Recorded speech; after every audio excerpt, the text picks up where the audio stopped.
If Scania ever enters the US market, it could change trucking forever. That's not an exaggeration, that's a forecast. But here's the kicker. A lot of European truckers aren't cheering for that to happen. In fact, some of them are quietly hoping the American market stays Scania-free. But why would that be? Why would American drivers not want their most elite truck brand to cross the Atlantic? Well, the answer is pride, status, identity, and a deep fear that if Scania becomes global mainstream, it stops being a symbol of distinction. Scania in the US wouldn't be just a new truck option. It would be a cultural shift, from roaring V8s and luxury cabins to deep-rooted tradition and competitive fear. There's more going on beneath the surface than just shipping Swedish rigs across the ocean.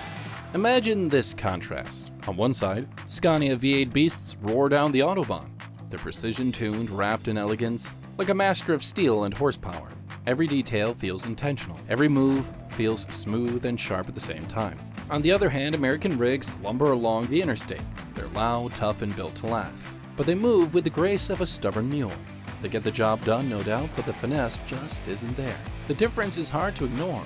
So what would really happen if Scania rolled into the US? Would it shake things up? Or would it completely change the game? Well, let's dive in.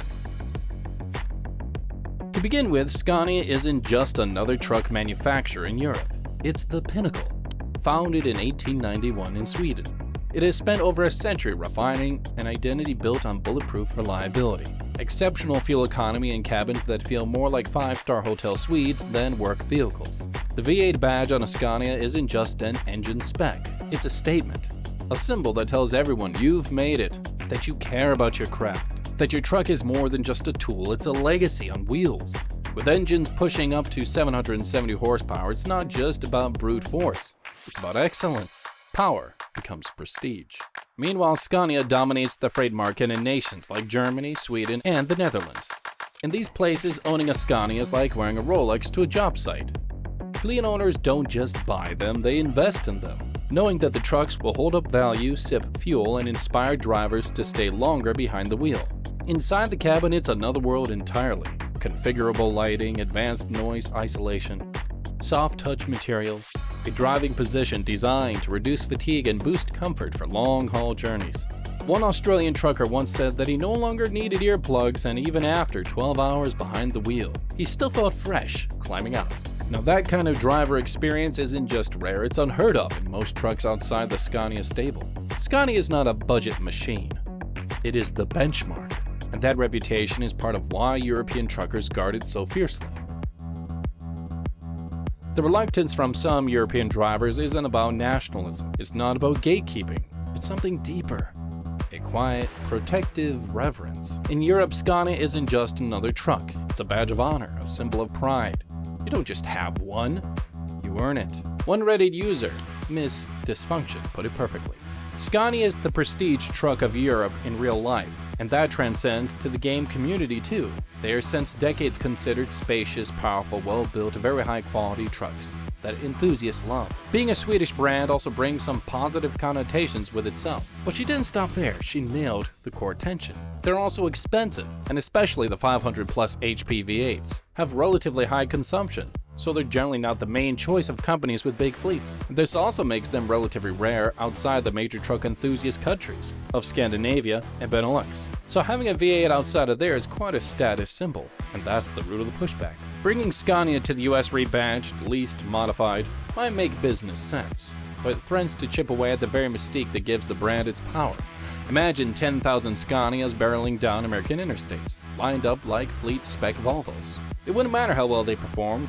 Once they're everywhere, they stop being special. Resale value would drop hard, and right now, Scanias retain their worth because they're rare, coveted, elite. Flood the market, and suddenly that top-tier V8 becomes just another depreciating asset. Something once aspirational gets demoted to disposable. Online forums are full of voices like Miss Dysfunction, not hostile, but concerned. Some warn Scania might compromise on build quality to meet American price points. Others fear its trademark features would get watered down for the sake of volume sales.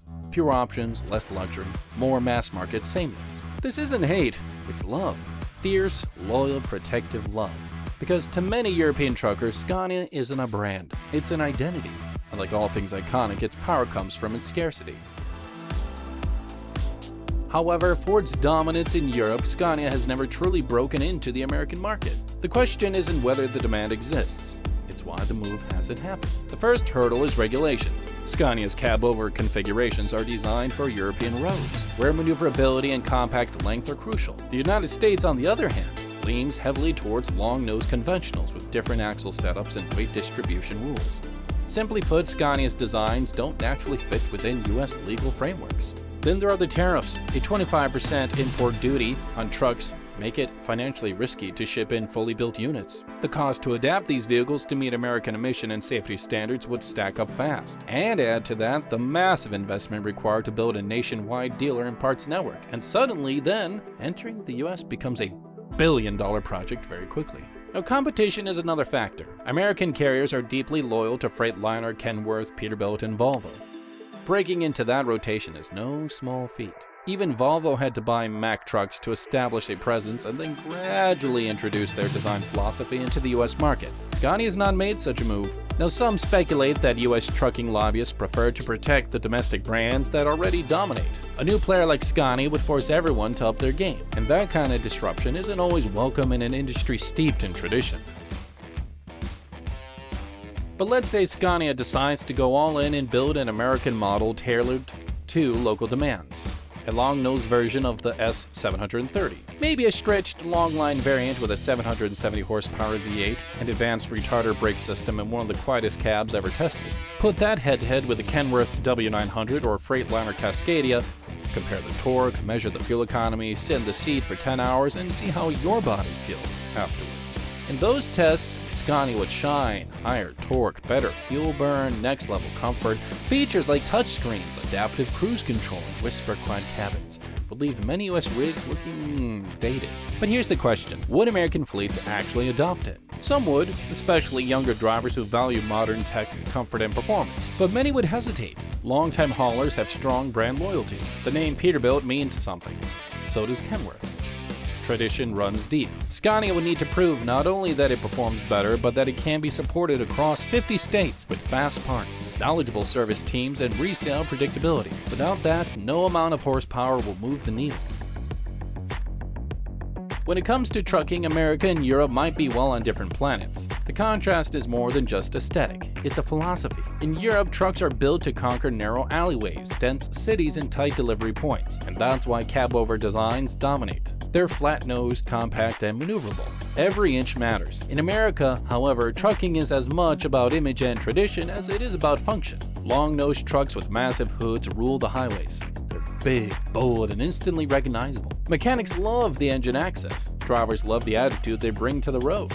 But design is only the beginning. Step inside a European truck and you'll notice the meticulous detail. Everything is engineered for efficiency and space-saving comfort. It feels like a well-designed studio apartment, stylish, clean, and ergonomic.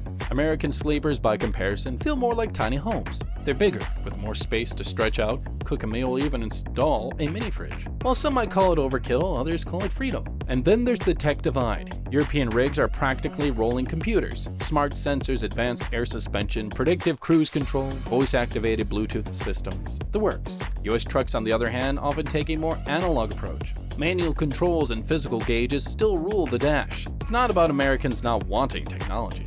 It's because many drivers prefer simplicity and trust that they know. That raw connection to the truck is part of the appeal. What we're looking at here isn't just a difference in machines. It's a difference in mindset. American trucks value rugged independence and road presence. European trucking emphasizes precision, efficiency, and modern solutions. Neither's right or wrong. They're just built for different worlds. And when those worlds collide, it's never just about horsepower or torque. It's about tradition, pride, and identity. Now let's be honest, even if American drivers fell in love with Scania's smooth ride, exquisite design, and premium comfort, there's a major speed bump in the way. The price: a fully loaded Scania can run anywhere between $140,000 and $250,000. That's not a small change. For many US fleets that are used to getting more basic trucks at lower costs, that's a leap of faith, especially for an unfamiliar brand. Because you're not just buying a truck, you're buying a whole system. And that system is not fully built in the United States. That's the second major challenge: support. A truck is only as good as the network behind it. Parts availability is limited, dealerships are few and far between. Maintenance crews aren't trained on Scania systems the way they are in Freightliner, Peterbilt, or Kenworth. If something breaks, there's no time to wait for a component to be flown in from Europe. Time off the road is money lost, and if that delay stretches into days or weeks, that fancy truck quickly becomes a frustrating liability. That's not a knock on Scania's quality, it's actually the opposite. Scanias are built with such precision that they need equally refined systems to keep them running. But in a country where uptime is everything, even the best truck in the world isn't worth much if it can't be serviced quickly and reliably. So before Scania can even dream about US domination, it has to ask the hard question. Are American operators ready to invest in a truck that doesn't yet have a home field advantage? Scania is the supercar of trucks. Luxurious, powerful, and engineered with obsessive care. It sets standards instead of following them. But in the US, that kind of perfection comes with a price. Tariffs, regulations, and a deeply rooted trucking culture stands in the way. This is a market that doesn't always welcome change with open arms. European drivers worry that expanding into the US could water down what Scania represents.